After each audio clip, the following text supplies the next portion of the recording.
Wah, Feren, permission mana? Udah. Udah. Ada yang bisa tayangin slide-nya nggak? Gimana sih? Nggak ada, dan ini kalau udah. Bisa. Tugas minggu lalu belum dikumpul ya? Yang presentasi yang kita minggu lalu kan nggak presentasi. Tetap dikumpul nah, cuman nggak dipresentasi. Tetap nggak tugas. Udah, Bu. Jadi tugas Sama yang Yoel, Bu. sama Yoel ya. Ya, jadi Iya, Bu. tetap ada tugas satu itu. Yang lain rata dari tugas-tugas Google. Ini lagi kita nggak ada tugas ya. Terima kasih, Bu. Google Classroom ya. Ini lagi ke-11 ya. Ujiannya kognitif ya. Tes Iya, Bu. tertulis aja ujiannya ya, ujian akhir ya. Ya, Bu. Oke, Bu. Mana Feren-nya? Feren, Aku ada. nggak bisa nayangin PPT di sini. Tadi pagi 7 meeting terus nih nggak berakhir. Tinggalnya Feren. Jam 9 sampai 12, 1 sampai 3 nih setengah 4. Feren di itu aja, nggak usah pakai PPT. Kirim ke Sentia aja. Udah. Kirim PPT.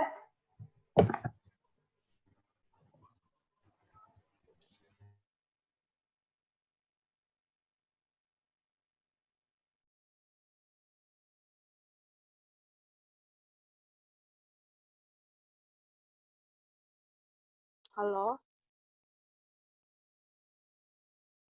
6, 7, 8. Lalu 8. Feren belum, Yoel belum. Feren ada, Bu. Feren hostnya. Oh, Saya, Bu, Yoel. Yoel.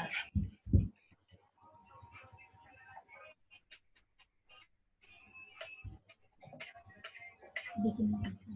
Udah bisa belum PPT? Lu aja, Cun. Tampilin bisa nggak? Mana? PPT-nya mana? Di grup. Oh, iya, wait. Lupa. Wait.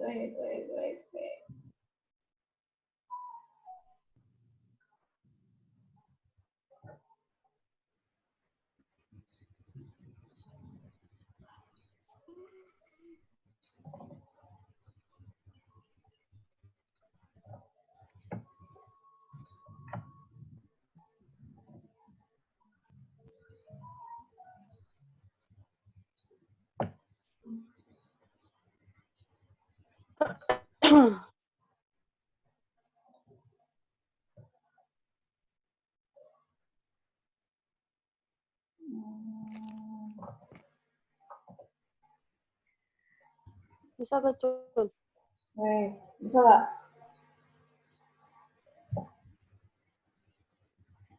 Udah bisa belum? Nah, udah. Udah. Presentasi.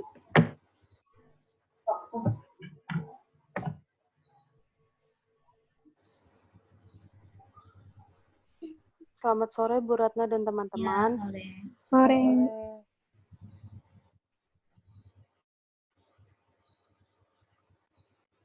Ya, Feren.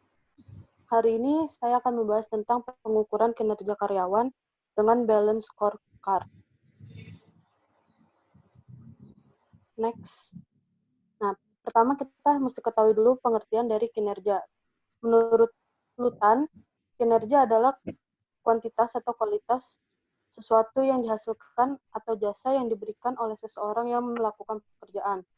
Kalau menurut Mangkunagara, kinerja adalah hasil kerja baik secara kualitas maupun kuantitas yang dicapai oleh seseorang dalam melaksanakan tugas sesuai tanggung jawab yang diberikan. Next. Pengertian balance scorecard itu adalah suatu laporan akuntansi yang meliputi 4 sukses faktor, yaitu faktor keuangan, konsumen, internal perusahaan, dan adanya inovasi serta pembelajaran yang dilakukan oleh perusahaan. Nah, pengukuran kinerja dengan balance scorecard ini berarti kualitas dan kuantitas karyawan dinilai berdasarkan 4 sukses faktor tersebut. Nah, karakteristik balance scorecard itu pertama merupakan sistem manajemen strategik atau lebih tepat dinamakan suatu strategic based responsibility accounting system yang menjabarkan misi dan strategi suatu organisasi ke dalam tujuan operasional dan tolak ukur kinerja yang berdasarkan dengan 4 perspektif tadi, yaitu perspektif keuangan, pelanggan, proses usaha internal, dan perspektif pembelajaran dan pertumbuhan. Karakteristik yang kedua itu menekankan pada perbaikan yang berkesinambungan, bukan hanya mencapai tujuan khusus seperti laba sekian, tetapi juga kenaikan terhadap kinerjanya. Apabila organisasi tidak melakukan perbaikan yang berkesinambungan, organisasi tersebut akan kalah bersaing atau perusahaan tersebut akan kalah bersaing dengan perusahaan-perusahaan lain. Karakteristik yang ketiga itu tolak ukur kinerja untuk balance scorecard perusahaan. Pertama, tolak ukur kinerja harus konsisten dengan strategi perusahaan. Jadi para karyawan itu harus bekerja sesuai dengan strategi-strategi yang sudah ditetapkan oleh perusahaan berdasarkan visi, misi, serta tujuan dari perusahaan. Kedua, scorecard itu seharusnya tidak mempunyai terlalu banyak tolak ukur kinerja. Yang keempat, mengembangkan suatu balance scorecard mencakup proses secara khusus mendesain suatu sistem pengukuran manajemen strategik. Prosesnya dimulai dengan melakukan penilaian, pendahuluan dari strategi dan dari strategi usaha secara keseluruhan dengan fokus pada integrasi proses ekonomi secara keseluruhan. Setelah proses, tujuan dan sasaran secara keseluruhan diidentifikasi. Tolak ukur yang dipercaya paling baik mengandung esensi kemajuan organisasi terhadap tujuan dan sasaran yang harus dipilih. Nah, indikator pengukuran kinerja karyawan menurut Robbins itu ada 5, yaitu berdasarkan kualitas, kuantitas, ketepatan waktu, efektivitas, kemandirian.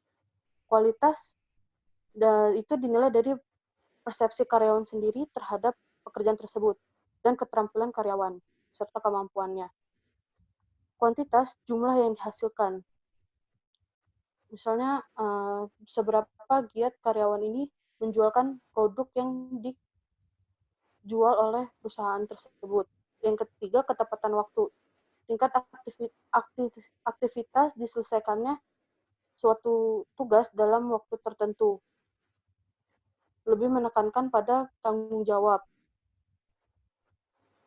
dan kedisiplinan. Yang keempat, ada efektivitas. Tingkat penggunaan sumber daya organisasi dimaksimalkan. Seperti dananya, anggaran perusahaan, dan lain-lain. Yang kelima, ada kemandirian yang merupakan tingkat seorang karyawan yang nantinya akan dapat menjalankan fungsi kerjanya, komitmen kerja, dan tanggung jawab dalam kerja. Nah, berikutnya,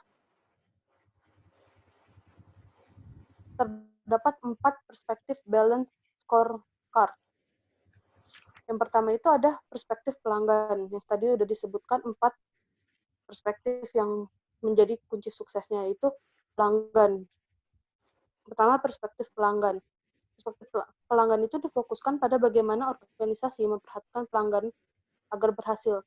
Mengetahui pelanggan dan harapan mereka tidaklah cukup. Suatu organisasi juga harus memberikan insentif kepada manajer dan karyawan yang dapat memenuhi harapan pelanggan. Waktu mempertimbangkan perspektif pelanggan itu ada 4, yaitu dari kepuasan pelanggan itu sendiri, retensi pelanggan, pangsa pasar, dan kemampuan laba pangan. Jadi kinerja karyawan ini dilihat dari perspektif pelanggannya, bagaimana kepuasan pelanggan terhadap kinerja yang ditunjukkan oleh si karyawan tersebut, terus retensi pelanggan, pangsa pasar, dan labanya yang dihasilkan oleh si karyawan tersebut untuk perusahaan. Yang kedua, perspektif pembelajaran dan pertumbuhan. Untuk tujuan intensif, perspektif pembelajaran dan pertumbuhan memfokuskan pada kemampuan manusia. Tolak ukur kunci untuk menilai kinerja manajer adalah kepuasan karyawan, retensi karyawan, dan produktivitas karyawan. Jadi di sini perspektif pembelajaran dan pertumbuhan itu berlaku pada perusahaannya. Bagaimana perusahaan itu memenuhi kepuasan karyawannya, retensi karyawan, dan menjaga produktivitas si karyawan tersebut. Kepuasan karyawan mengakui bahwa moral karyawan adalah penting untuk memperbaiki produktivitas. Seperti yang kita tahu, jika karyawan tidak puas terhadap suatu perusahaan, maka produktivitas yang diberikan oleh karyawan tersebut pun akan menurun, sehingga perusahaan lama-lama akan kalah saing dan banyak merugi. Berikutnya ada perspektif keuangan.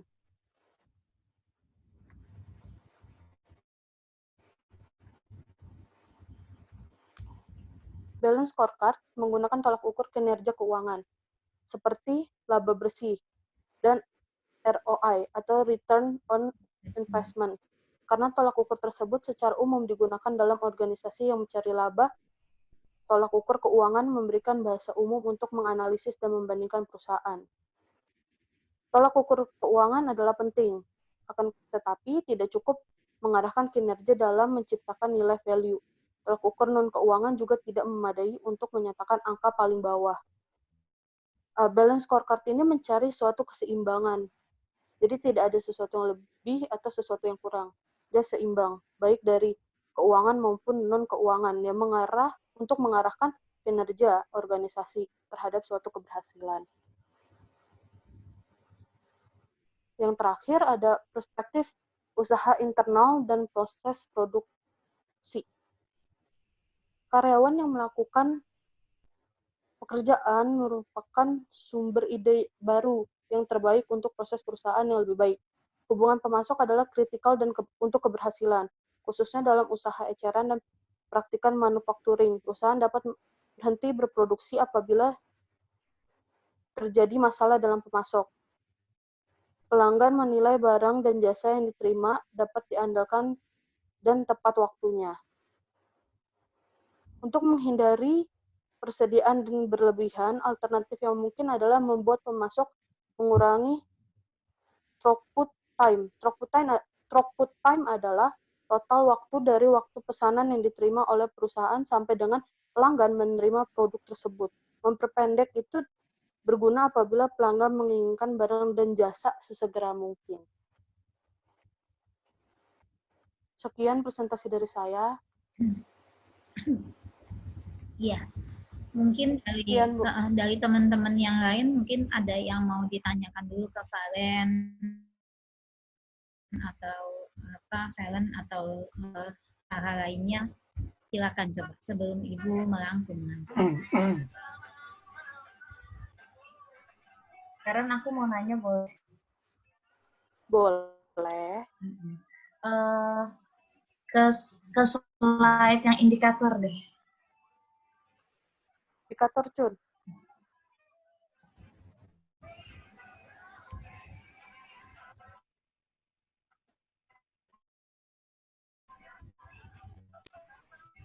Yang mana?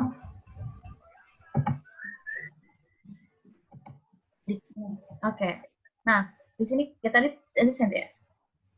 Oke, di sini kan dikatakan ada 5 indikator pengukuran kinerja karyawan. Apakah indikator ini selalu harus 5-5-nya dan saling berkesinambungan atau tidak? Kalau misalkan berkesinambungan, kenapa? Kalau enggak, kenapa? Thank you. Oke, nah mau menjawab dulu. Sebenarnya yang paling penting untuk indikator pengukuran kinerja itu yaitu kualitas dan kuantitasnya, seperti pengertian dari kinerja sendiri. Bagaimana kualitas si karyawan tersebut, bagaimana dia menilai suatu pekerjaan yang dia dapat. Nah, dan kuantitasnya, seberapa banyak sih dia bisa menghasilkan barang tersebut atau menjual barang seperti yang kita tahu. Nah, hal itu semua kan didukung dengan adanya ketepatan waktu, efektivitas, dan kemandirian. Jika karyawan tersebut tidak mempunyai indikator ini semua, maka karyawan tersebut tidak dapat dikatakan karyawan dengan kinerja yang tinggi. Jadi kelima ini saling berkesinambungan untuk kita sebagai pemilik perusahaan atau yang punya perusahaan mengukur kinerjanya si karyawan tersebut. Ya. Ada yang lain yang menambahkan? Terima kasih, Karen. Ada yang mau menambahkan? Sama-sama, Vita. Masih ada yang mau menambahkan? Enggak. Tadi kan Fallon itu menyajikan 5 indikator untuk pengukuran kinerja. Ya, yang terutama sebenarnya bukan cuma kuantitas dan kualitas, tapi juga harus memperhatikan time at work atau ketepatan waktu. Jadi 3 ini merupakan unsur utama dalam sebuah pengukuran kinerja. Yang pertama adalah kuantitas. Yang paling dasar adalah kuantitas, artinya jumlah. Jadi kalau kita diminta, misalnya seorang konselor diminta untuk menghasilkan sebuah kinerja, yaitu melakukan konseling dalam 1 hari adalah minimal 5 klien yang dapat ditangani. Nah, itu kita bicara soal kuantitas, jumlah. Nah, yang kedua baru kita bicara soal kualitas. Bagaimana target pencapaian dari hasil konseling tadi? Menumbuhkan sebuah perubahan perilaku atau tidak? Menumbuhkan sebuah komitmen dari klien untuk berubah atau tidak? Nah, kita sudah bicara 2 tadi. Masalah kuantitas dan masalah kualitas. Nah, yang tidak kalah pentingnya adalah masalah time at work. Kapan waktunya? Nah, kalau klien membutuhkan pertolongan dari seorang konselor pada minggu ini, maka pengukuran kinerjanya time at work-nya adalah pada minggu ini, bukan minggu depan atau bulan depan. Nah, jadi 3 hal ini merupakan unsur utama dalam sebuah pengukuran kinerja. Nah, yang lain-lain, misalnya seperti Valen tadi bilang ada kemandirian dan sebagainya, itu sah-sah saja disepakati untuk sebuah pengukuran kinerja. Misalnya loyalitas, ya, kemudian kedisiplinan dan sebenarnya kedisiplinan dalam arti tidak berhubungan dengan pekerjaan, ya, langsung kepada konten pekerjaan, hasil pekerjaan, tetapi sesuatu yang menjadi pendukung, misalnya soal kehadiran, soal keterlambatan dan sebagainya, ya. Jadi kita bisa membuat sebuah indikator, sebuah penilaian kinerja, pengukuran kinerja dengan beberapa indikator, tetapi tidak bisa melepaskan dari ketiga indikator utama tadi, kuantitas, kualitas, time at work. Ya, nah itu disepakati dalam sebuah sistem. Nah, kinerja diukur itu harus disosialisasikan pada semua anggota. Jadi harus bersifat terbuka, jelas, indikator penilaiannya seperti apa, bagaimana cara menilainya, dan sebagainya. Jadi semua itu harus keterbukaan. Penilaian itu harus bersifat adil dan terbuka. Ya, oke, itu untuk slide yang Rosvita tanyakan dan sudah dijawab oleh Valen. Nah, mungkin pertanyaan lain? Pertanyaan kedua dari slide yang sudah disajikan Valen?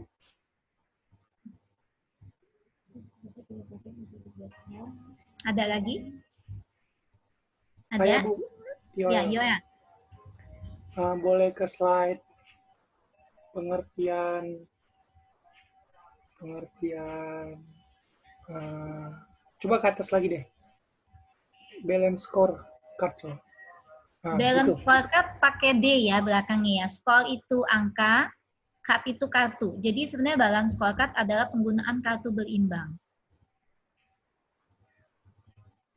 Ya. Yang ke bawahnya lagi. Yang 3, slide 3. Nah, di sini kan ada yang pernyataan yang dikatakan 4 sukses faktor. Maksudnya, apa yang dimaksud dengan internal perusahaan? Terima kasih. Internal perusahaan ya di dalam perusahaan itu sendiri mesti adanya keseimbangan. Mungkin seperti itu. Kurangnya bisa ditambahin oleh Bu Ratna, Bu, karena saya nggak ngerti, Bu. Yang mana tadi? Ibu kurang nyimak nih. Pertanyaannya apa ya? Apa yang dimaksud dengan internal perusahaan yang meliputi 4 sukses faktor? Coba slide-nya diperbesar, Valen. Slide-nya Valen diperbesar, yang Yoel tanyakan.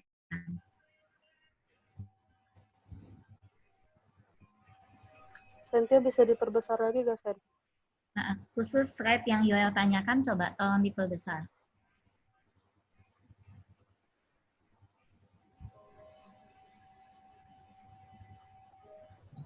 Gini. Apa segitu cukup, Bu? Kurang.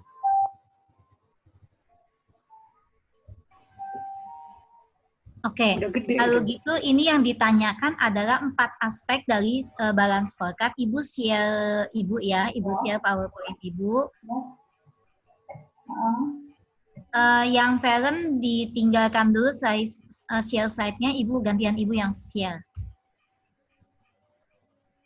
Sudah bisa Ibu share?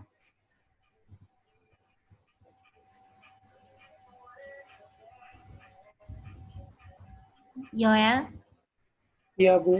Gantian share slide-nya gantian Ibu.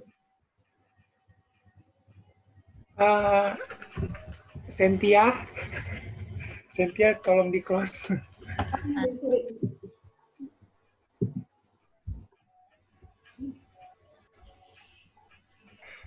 Yang di atas nih.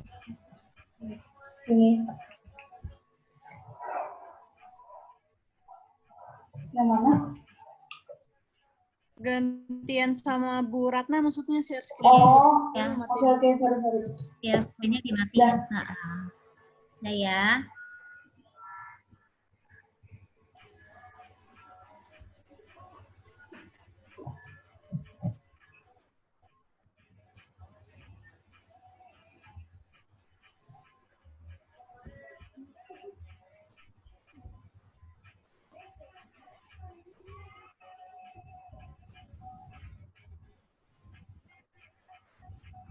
Nggak kelihatan. Itu, Bu, PPT-nya Ibu klik yang di bawah. Sudah?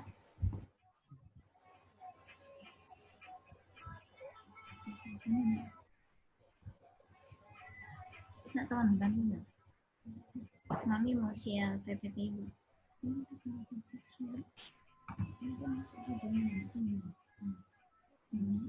Ini.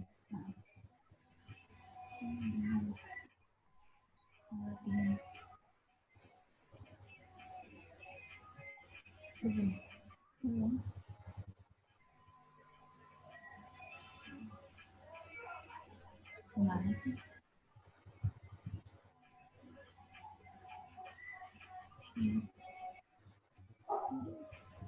Udah belum?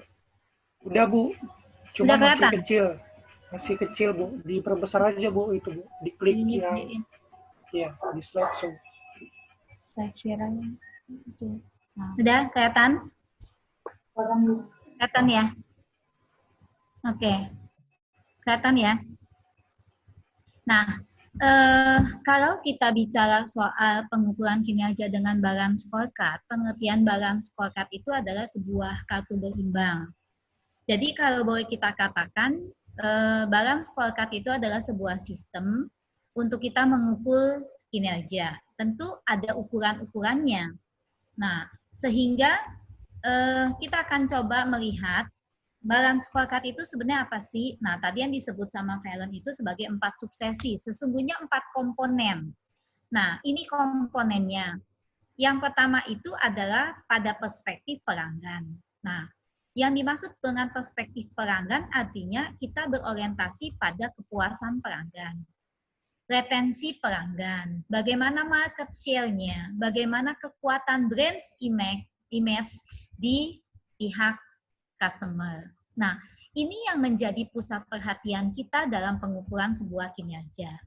Jadi kalau kita konotasikan kepada konselor, maka kepuasan dari klien, bagaimana dia merasa puas ketika dia dikonselingkan oleh seorang konselor, itu adalah alat ukur dari perspektif pelanggan.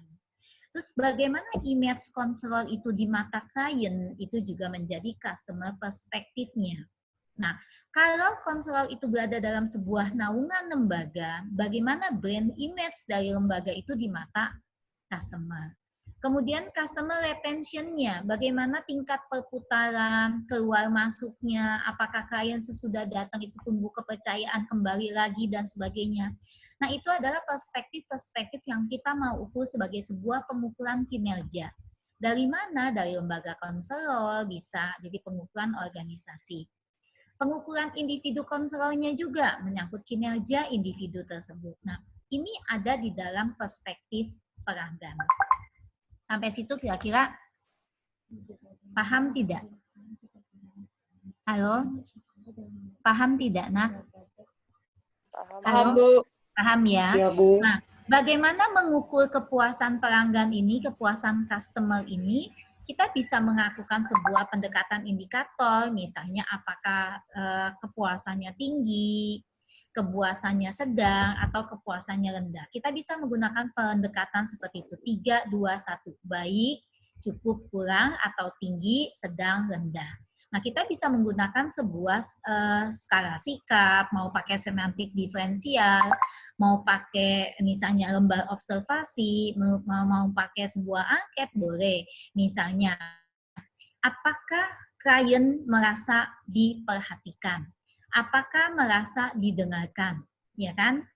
Tinggi, sedang, rendah, atau selalu, sering, ya kan? Kadang-kadang, jarang, tidak pernah.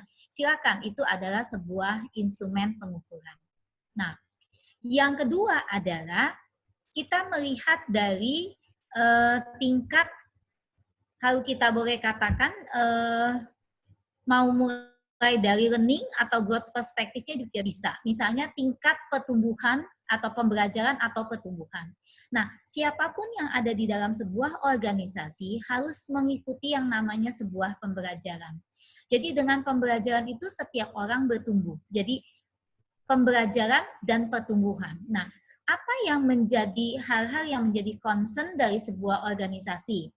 Ini masih kepada masalah satisfaction employee. Jadi bagaimana klien itu terpuaskan, turnover-nya, kemudian bagaimana keterampilannya, apakah bertumbuh atau tidak, bagaimana pendidikannya, berlanjut atau tidak. Jadi kalau tadinya klien, tadinya konselor yang separuh-separuh respect for another client misalnya, atau kemampuan mendengarkannya pada tahap yang belum optimal, tetapi dengan adanya aktivitas yang kita sebut sebagai pembelajaran dan pertumbuhan, maka kemampuannya menjadi meningkat.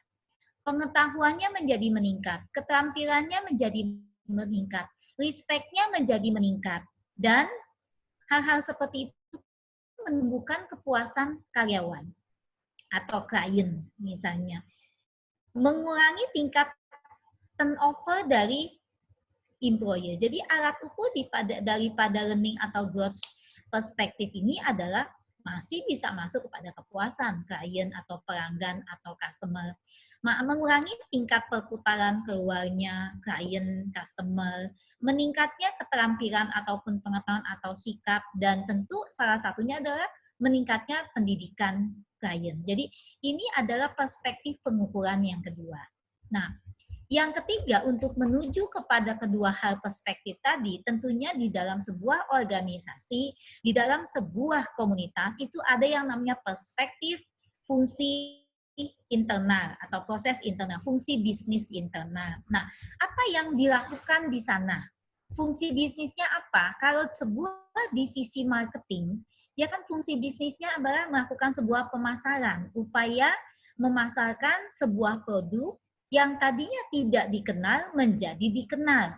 Yang tadinya orang tidak memilih karena mengenal tadi menjadi memilih. Nah, aktivitas yang ada di situ untuk meningkatkan sebuah pertumbuhan pembelajaran, untuk meningkatkan customer perspektif, itulah yang disebut sebagai fungsi bisnis internal. Nah, ini menjadi major activity di dalam sebuah komunitas atau sebuah fungsi proses.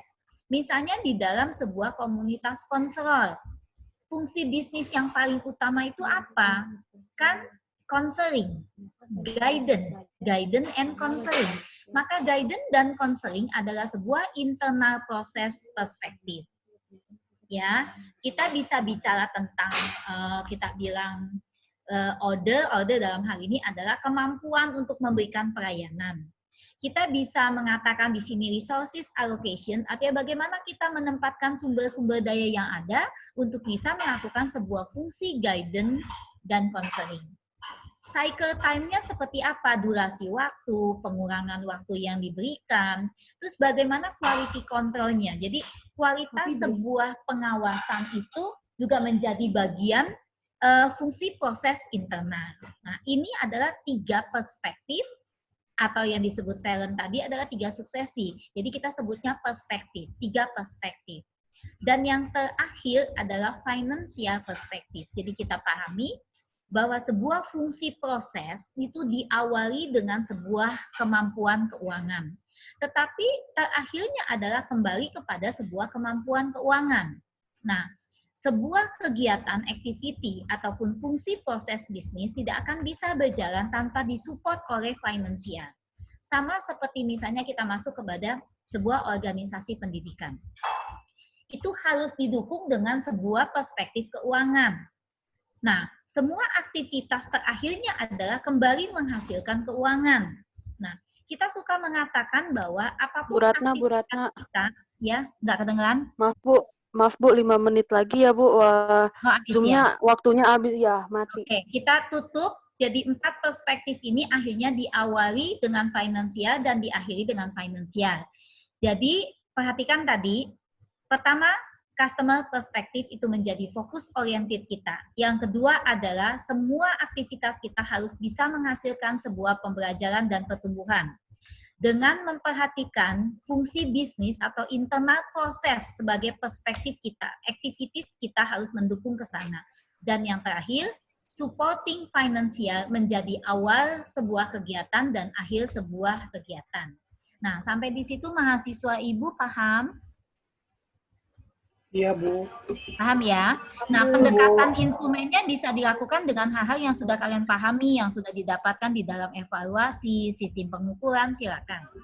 Nanti next, Ibu akan berikan sistem pengukurannya dengan rambu-rambu yang namanya 3 pengukuran di dalam balance scorecard menggunakan exact, proxy, dan activity. Nah, itu nanti 3 pengukurannya kita akan lanjut. Minggu depan Ibu singgung sedikit tentang ketiganya. Khusus untuk balance scorecard. Paham ya? Oke, Bu. Ya. Oke, kita akhiri. Hari ini kita nggak memberikan penugasan. Minggu depan disiapkan lagi. Ya. Bu, materinya apa ya, Bu, untuk minggu depan? Ya, nanti Ibu share di grup ya. Oke, Bu. Terima kasih. Oke, selamat sore. Sore, Bu. Ya, Oke, Bu. Makasih, Bu. Makasih, Bu. Liv ya, 1, 2. Ini udah di-record kan ya? Udah.